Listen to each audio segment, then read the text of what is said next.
Mark Rogers TV, the voice of college football. We've got Tony Gerdeman on the line from the ozone.net to talk Buckeyes tonight. We appreciate you jumping on with the live chat and invite you to give us your comments, questions, and suggestions. Suggestions we will leave for my channel. I don't think Tony wants your suggestions.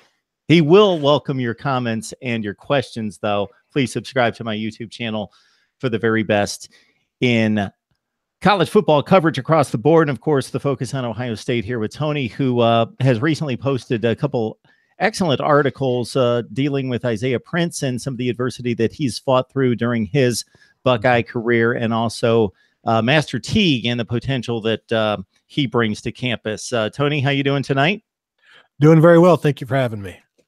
It's all right. We've got this 2019 recruiting class with 9 current hard commits.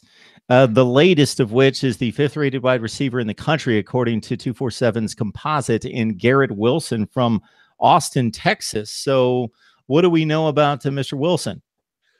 Well, what helped Ohio State here is he's originally from Central Ohio.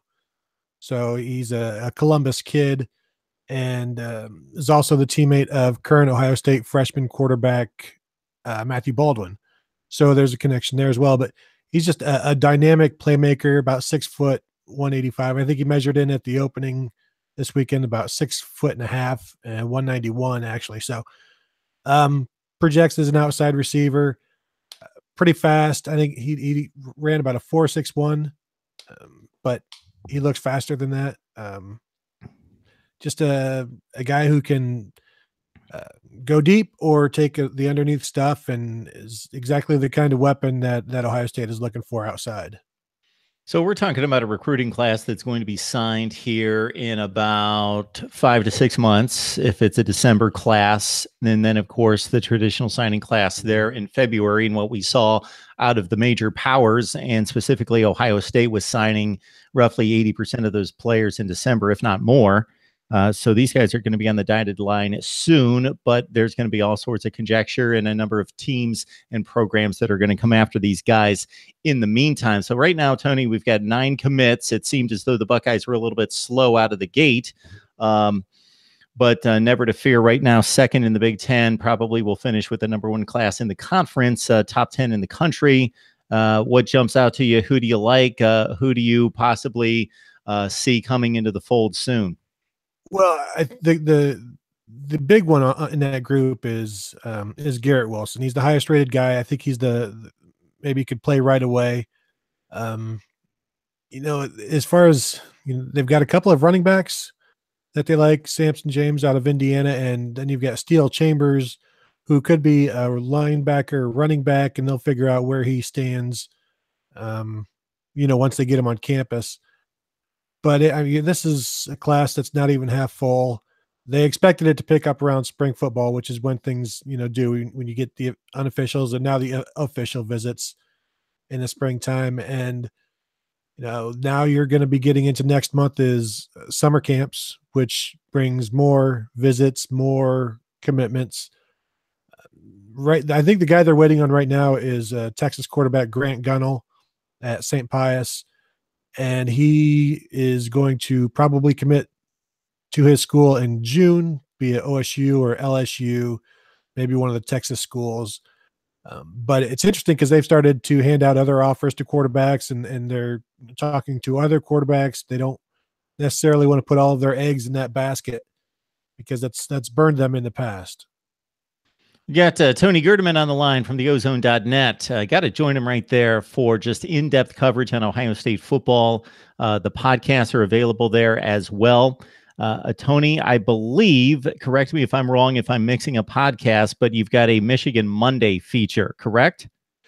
We have, we do talk quite a bit about Michigan. Not so much on the actually on the podcast. We have been talking about the Amazon show that Jim Harbaugh has, and we're going week by week talking about episode 1 to episode 2. I think this next week will be on episode 5, and there are parts that are probably more entertaining for Ohio State fans, I would think, than for Michigan fans as you get deeper into the season.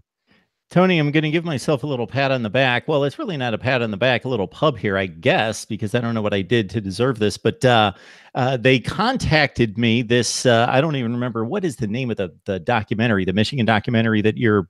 All or Nothing. Yes, All or Nothing. They contacted me a few months ago and asked me if they could use my audio.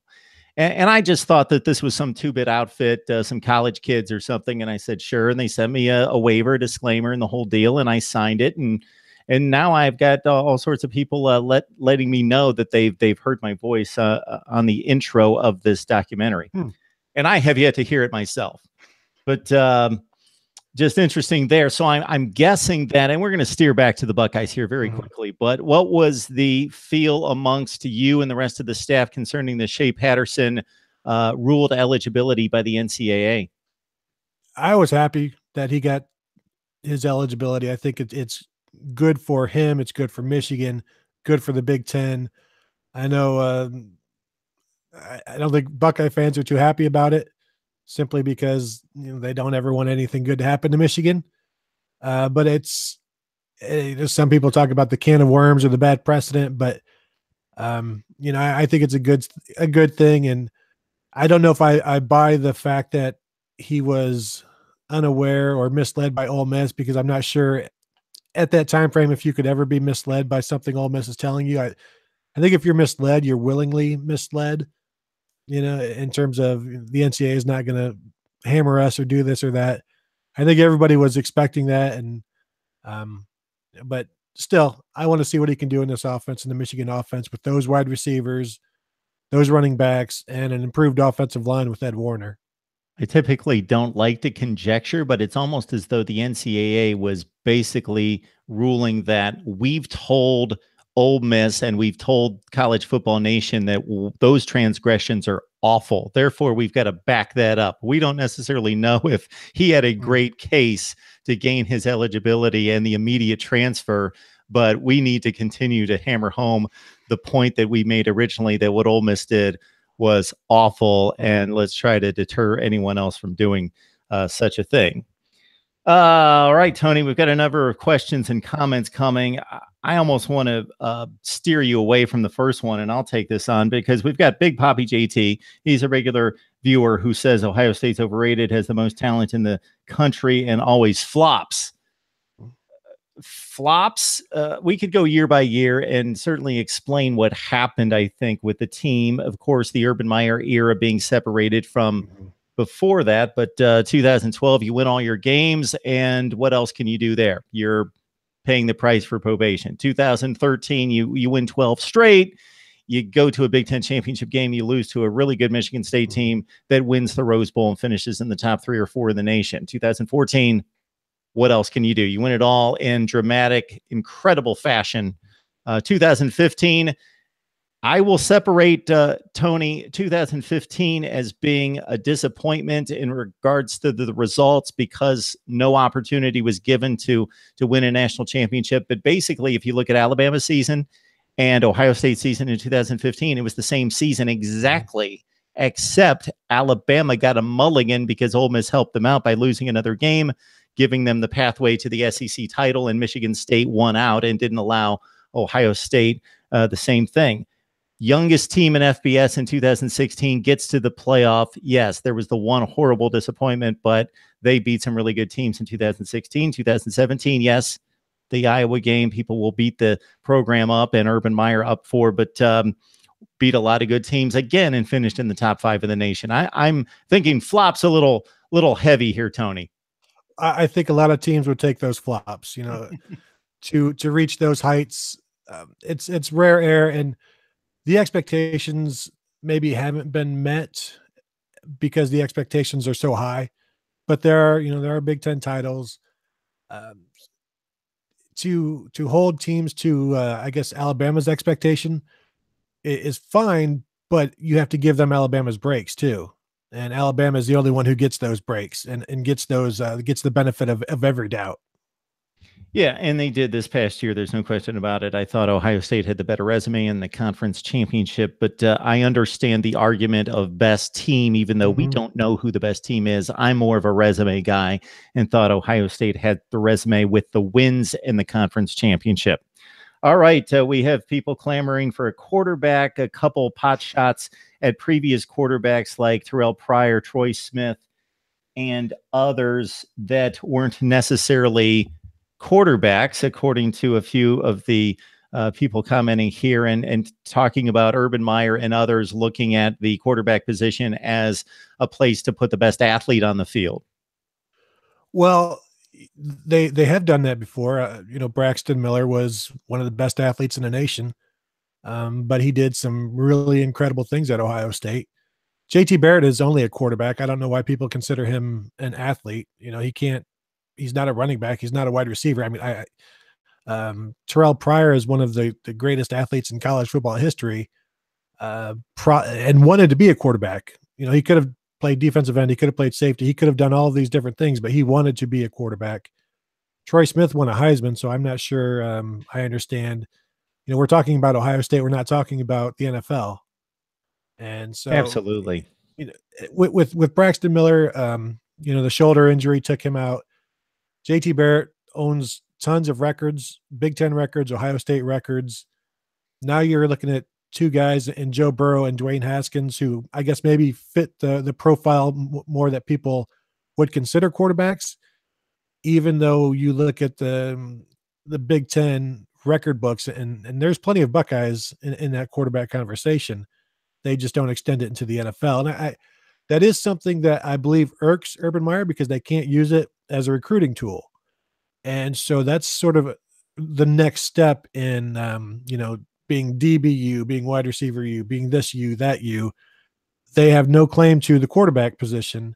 And I think we've seen a change, even though the coaches don't say it's a change, but a change to some more pocket passers who can get out of trouble rather than running quarterbacks who can also throw it. They say they're not changing their philosophies, but maybe they are. And I think maybe part of it is because they're not producing NFL quarterbacks. And I think that's the one thing maybe missing from the program. Yeah, sometimes the passage of time clouds memories. Go back and look at Troy Smith's statistics and the videotape in his career at Ohio State. He was certainly pass first, run second, was a threat once he took off with it and had a 100-yard rushing day against Michigan in particular. I believe in 2004, he really torched him for like a 300, 100-yard game. But 30 touchdowns and 6 picks as a Heisman winner, that's pretty good quarterbacking. And there's a game, Tony, that stands out that Troy Smith played in the NFL when he was with the Niners near the end of the season against a bad Rams team, albeit this game was off the radar, two bad teams. But he put up like 335 in an overtime game, pulled out the game. And this was just prior to the weird illness that he contracted, and then kind of derailed him for a year and really set him back. And he was really never the same and didn't really have a chance to do anything past that. So we're going to get back to the here and now with Tony Gerdeman from the Ozone and talk some Ohio State football. So we talked to you, Tony, right before the spring game. You had your thoughts about what the team had accomplished and what the storylines were going into the spring game. So we're looking at quarterback, and we have talked that to death. I don't know that there's any ground that we're going to cover there. But the two spots that I want to hit on is the field safety position. The spot opposite Jordan Fuller. Now I'm getting them mixed up after our conversation before we started to record, but Isaiah Pryor seemed to be the guy that was in line, at least at the beginning of camp. He got slow out of the gate. He rallied.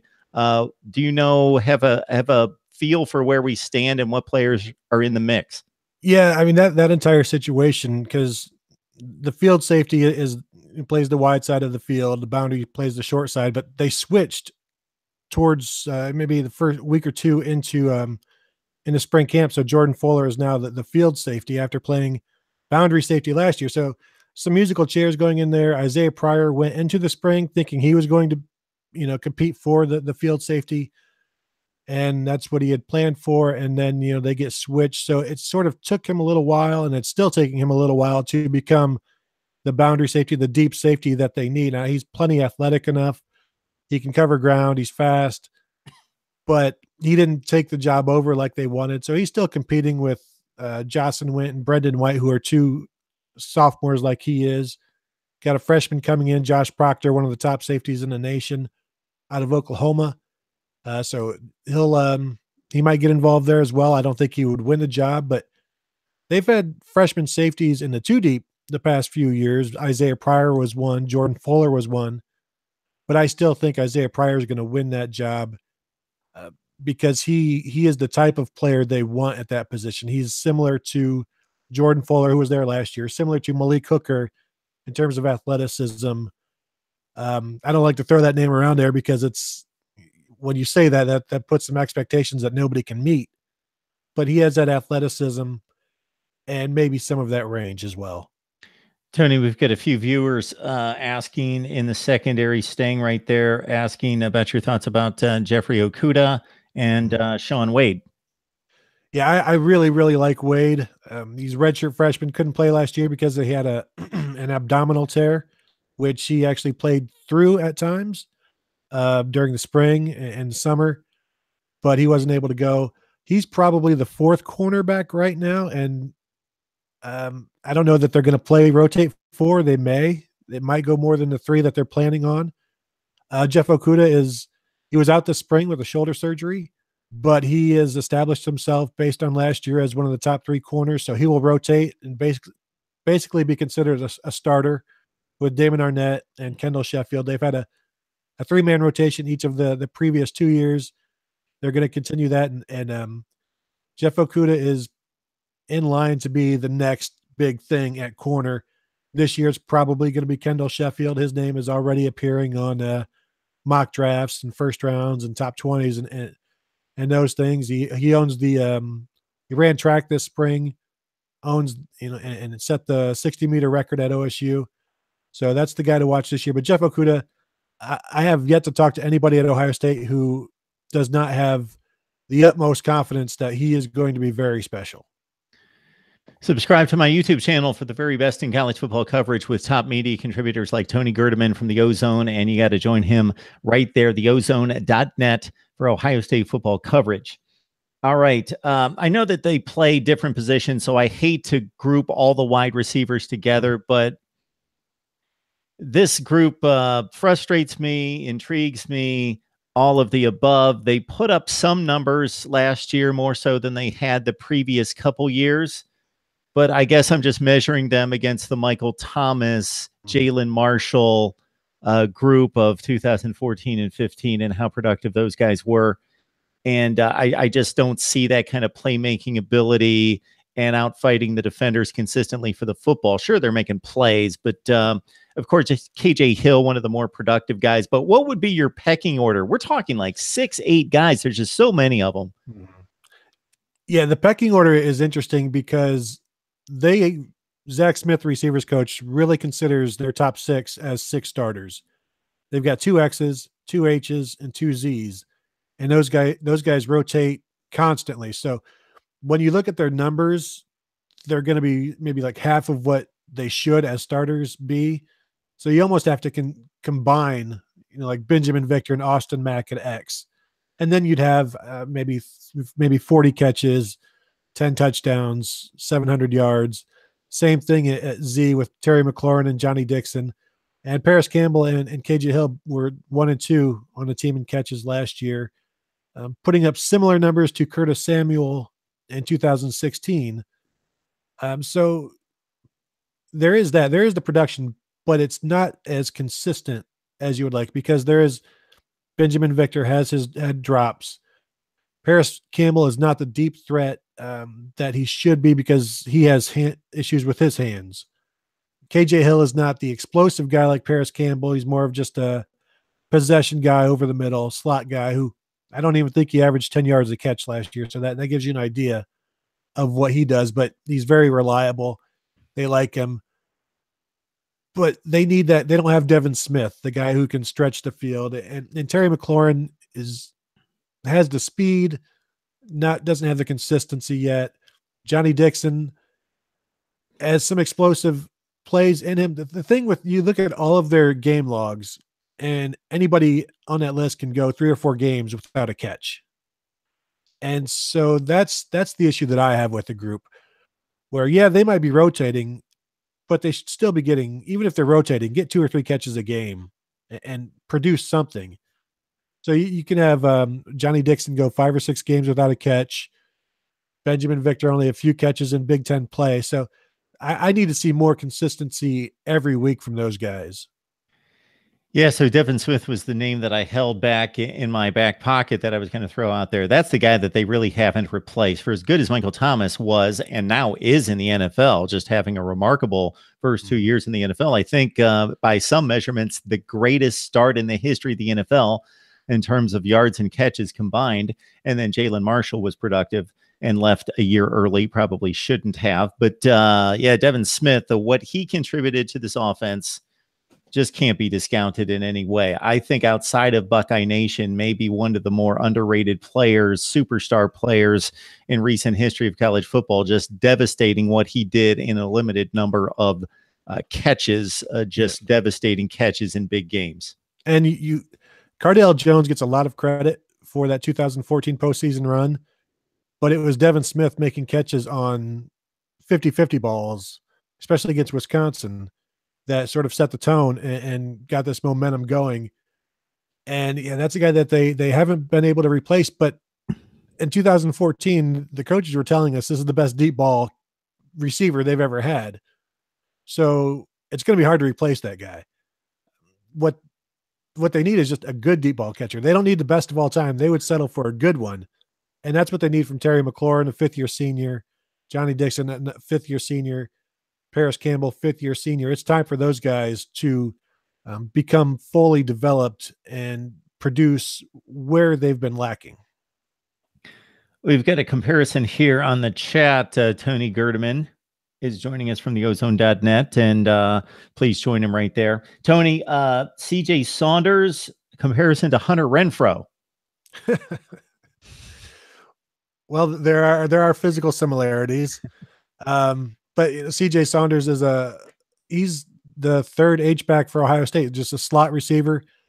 Gets open, not the fastest guy, not the strongest guy. He had to put some weight on in the offseason because he was mainly just playing in blowouts because he wasn't strong enough to run block. And if you're going to be a receiver at Ohio State, you have to be able to run block. So putting on weight in the offseason, he said he would eat cheap Kroger steaks and peanut butter sandwiches, wake up in the middle of the night, eat some peanut butter sandwiches or eat some peanut butter sandwiches before bed and just let it sit in his gut and try to put on weight that way.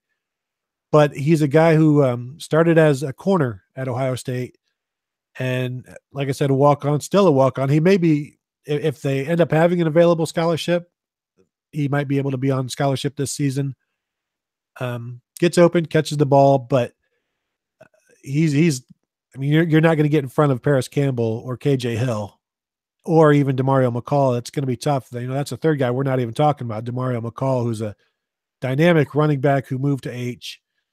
And that's a very deep position. Might be the deepest position on the roster because in the summer, they'll be adding 5-star running back Jalen Gill to that mix.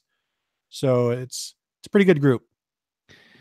So it's a long list of productive tight ends, and not just productive, but so talented and fitting within the scheme of the offense. Forget the numbers that have moved on to the NFL, that we've seen a number of them forge pretty successful seasons and careers in the NFL. And Jeremy Ruckert seems to be the next one in line, possibly, has yet to step on the field and produce anything or show us anything in a game that means anything. But your thoughts about the new tight end?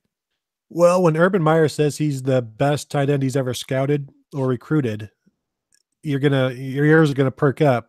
I don't know how physical he'll be as a true freshman and how much run blocking they'll do or he will do. Kevin Wilson has already talked about what they will be able to do with him or their plans for him. There are plans for him because of what he can do as a pass catcher. So they would put him in a position to do what he can, wouldn't ask him to do stuff that he can't. They don't need him to be a run blocker. They just need him to be maybe split him out a little bit. or be a second tight end in a two tight end set. Kevin Wilson wants to do more tight end sets, two tight end sets. But yeah, he's a guy who is 6'6", probably arrive at like 235, 240, can stretch the field, can run after the catch. 5-star guy who, if Urban Meyer says he's the best he's ever seen or recruited, then they like to put the ball in the playmakers' hands, find the best ways to get them involved. And he's a playmaker, so they'll look for some way to get him involved. Folks, if you just caught us here and maybe missed a portion of the beginning of the segment here with Tony Gerdeman, we're going to wrap up here in just a second. You can jump back at Mark Rogers TV on YouTube right here, and you can catch the full conversation. It'll take like 2 minutes to process, and it'll be right there in its entirety. If you love college football, and regardless of what I'm talking about or what team, you want to stick around for Jake Evans and the Rebel Walk, we're talking Ole Miss football in just a couple minutes. So keep it right here. Tony, we appreciate you stopping by. I always love the insight, getting caught up on the personnel, and hope to have you back soon. All right. Thanks for having me. Have a good night.